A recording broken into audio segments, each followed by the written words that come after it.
అందరికీ good morning. మన కళాశాలలో స్వాగత సమావేశానికి విచ్చేసినటువంటి ముఖ్య అతిథులు మరియు మన ఇన్ఛార్జ్ ప్రిన్సిపల్ సార్ గారికి మరియు తోటి విద్యార్థి మిత్రులందరికీ హృదయపూర్వకమైనటువంటి నమస్కారం. నేనేం మాట్లాడతాంటే తక్కువ సమయం ఏం మాట్లాడతా, సైలెన్స్ వినాలి. ఒకటి, మన కాలేజీ ఈ స్వాగత సమావేశంలో ఈ కాలేజీలో జాయిన్ అయితే ఏం దొరుకుతుంది అని ఒక స్టూడెంట్కి ఒక ప్రశ్న ఉన్నప్పుడు ఆ ప్రశ్నకు నేను సమాధానం ఏం చెప్తుందంటే, ఈ కాలేజీలో నీకు ఏం దొరుకుతుందంటే మంచి స్నేహం దొరుకుతుంది. ఈ కాలేజీ నీకు ఏం చేస్తుందంటే ఒక మంచి లక్ష్యాన్ని ఏర్పాటు చేసుకునే విధంగా చేస్తుంది. ఈ కాలేజీ ఏం చేస్తుందంటే నీ జీవితానికి డెవలప్ కావడానికి కావాల్సిన పునాదులు వేస్తుంది. ఎందుకంటే అంత మంచి ప్రిన్సిపల్ సార్లు మరియు అధ్యాపక బృందం అంతా ఉన్నారు కనుక. మరి నేను అబ్జర్వ్ చేసింది ఏంటంటే, నేను ఒక లెక్చరర్గా చాలామంది మన కాలేజీలో కేవలం 30% విద్యార్థులు మాత్రమే చాలా యాక్టివ్గా ఉంటారు. కానీ 70% మంది విద్యార్థులు ఎట్లా ఉంటారంటే చాలా నిరుత్సాహంగా ఉంటారు. వాళ్ళకి ఏంటి అంటే, నాకు ఈ చదువు రాదు, అర్థం కాదు, నాకు రాదు కావచ్చు అని బయట తిరగడం, కాలేజీకి దూరంగా ఉండడం, ఇలాంటి విద్యార్థులు నేను నాకు వేస్ట్ అనే ఫీలింగ్లో ఉంటున్నారు. వాళ్ళ కోసమే నేను మాట్లాడాలనుకుంటున్నా.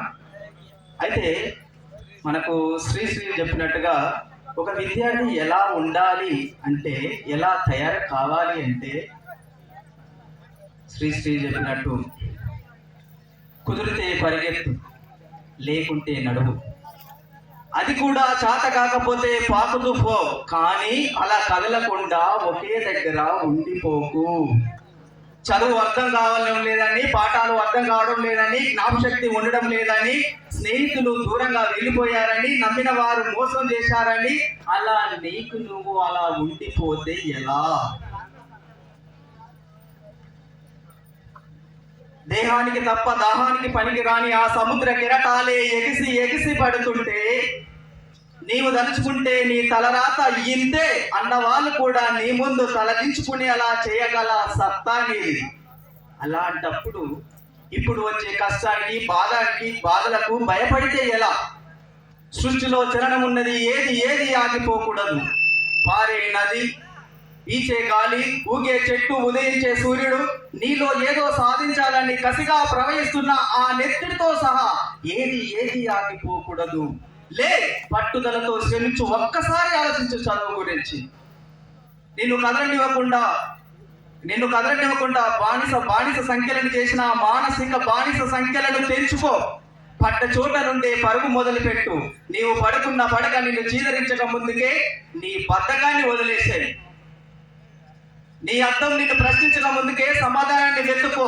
నీ నీడ నీ నుండి వెళ్ళిపోక ముందుకే వెలుగులోకి వచ్చేయి.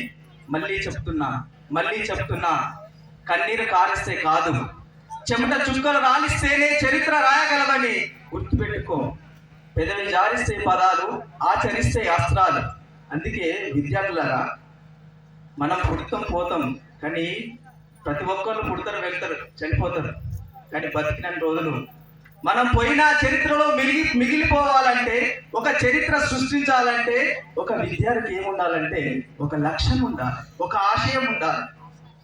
ఆ లక్ష్యాన్ని ఏర్పరచుకునే విధంగా చేసేది మా జూనియర్ కళాశాల. ఆ లక్ష్యాన్ని మరి ఎలా ఉండాలని లక్ష్యం?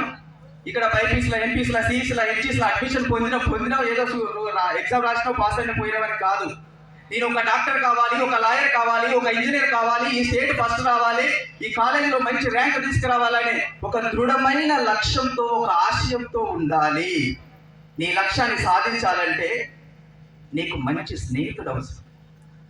ఎందుకు స్నేహితుడు అవసరం అంటే, నీ లక్ష్యాన్ని ప్రభావితం చేస్తాడు. నువ్వు డిప్రెషన్లో ఉన్నప్పుడు నీకు ధైర్యాన్ని ఇస్తాడు. మరి ఆ నిజమైన స్నేహం ఎలా ఉండాలంటే, సప్త సముద్రాలు వల్ల కొల్లాలు సృష్టించిన, 7 లోకాలు కంపించి ఏకమైన, ఈ ప్రపంచంలో ప్రజలంతా నీకెదురు తిరిగిన, నీకంటూ నేనున్నానంటూ నీ వెన్ను తట్టి నీ వెంట నిలిచే ధైర్యమే రా స్నేహం అంటే. అట్లాంటి స్నేహం ఒక్కరున్నా చాలు, వాళ్ళనే బెస్ట్ ఫ్రెండ్ అంట. బెస్ట్ ఫ్రెండ్ ఒక బెస్ట్ మెడిసిన్. అట్లాంటి బెస్ట్ ఫ్రెండ్ను మన కాలేజీ ఇస్తుంది. కొత్తగా వచ్చిన జూనియర్ విద్యార్థులకు తెలియజేస్తున్న మన కాలేజ్ ఎంత మంచి ఫ్రెండ్షిప్ ఇస్తుంది. మరి మన లక్ష్యాన్ని మర్చిపోకూడదు. ఫ్రెండ్షిప్ చేసినంత మాత్రాన ఆ లక్ష్యం ఎట్లా ఉండాలంటే ఒక పట్టుదలతో ఉండాలి.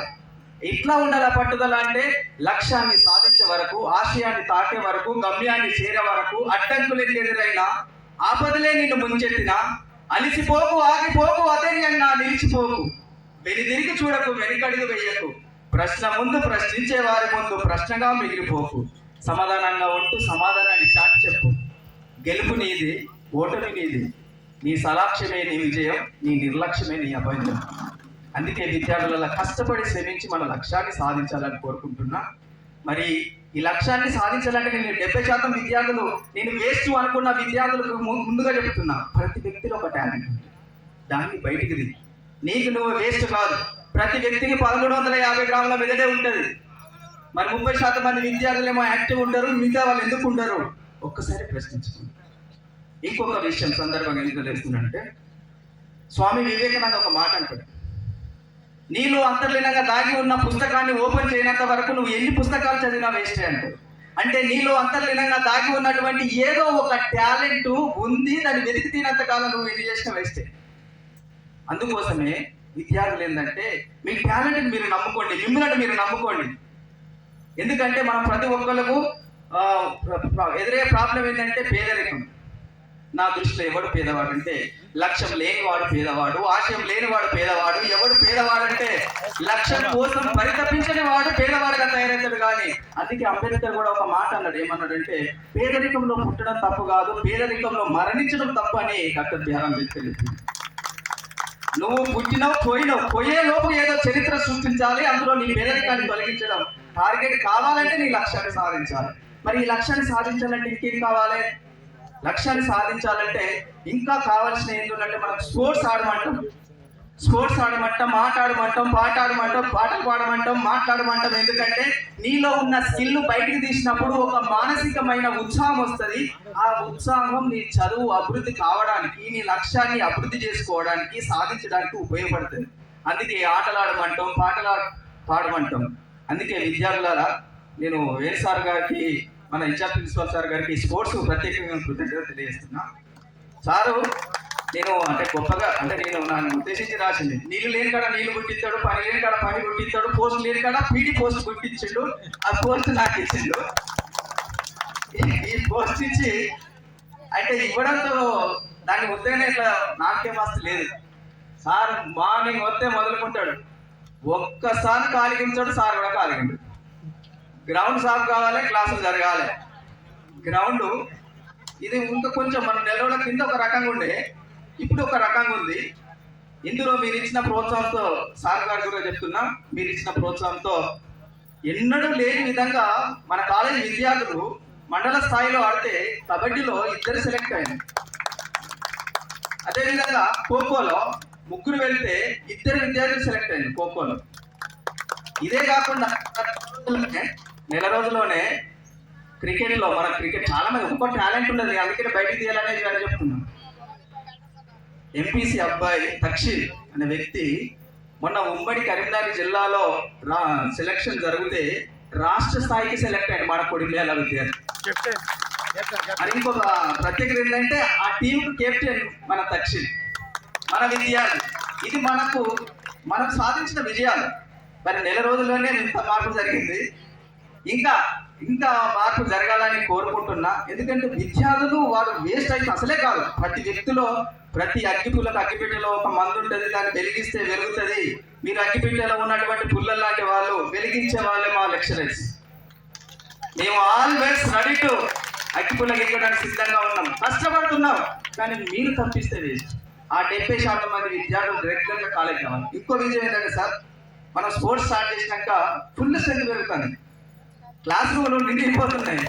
అంతకుముందుకేమో కొంచెం ఇంత ఫోన్లు చేసి సార్ ఇంకోటి చేసిండు, నోటీస్ ఇవ్వాలి, లెక్చరర్ మీరు పోయి ఇళ్ళకి పోయినట్టే మా సార్లు అందరు ఇళ్ళకి పోయి నోటీసులు ఇచ్చారు, రాండి చెప్పినా కూడా రాలేదు. కానీ స్పోర్ట్స్ ఒక్కసారి ఫోకస్ అయ్యే వరకు కొంచెం చెప్పకుండా వస్తాను విద్యార్థులందరూ. ఇది కూడా ఒక రకమైన విజయం. మన ప్రిన్సిపల్ సార్ వెంకటేశ్వర సార్ కూడా ప్రోత్సహించడం జరుగుతుంది స్పోర్ట్స్కు.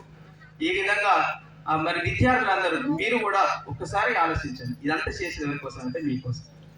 మేమందరం ప్రయత్నం చేసేది మన గెస్టులు ముఖ్యమైన సమయాన్ని వదులుకొని వచ్చేది ఎవరికంటే ఒక్కరైనా మారరా, ఆ ఒక్కడే 100 మందిని తయారు చేస్తుంది. ఒక భావజాలం ఉన్న వ్యక్తి కొన్ని లక్షల మెదడును కదిలిస్తారట.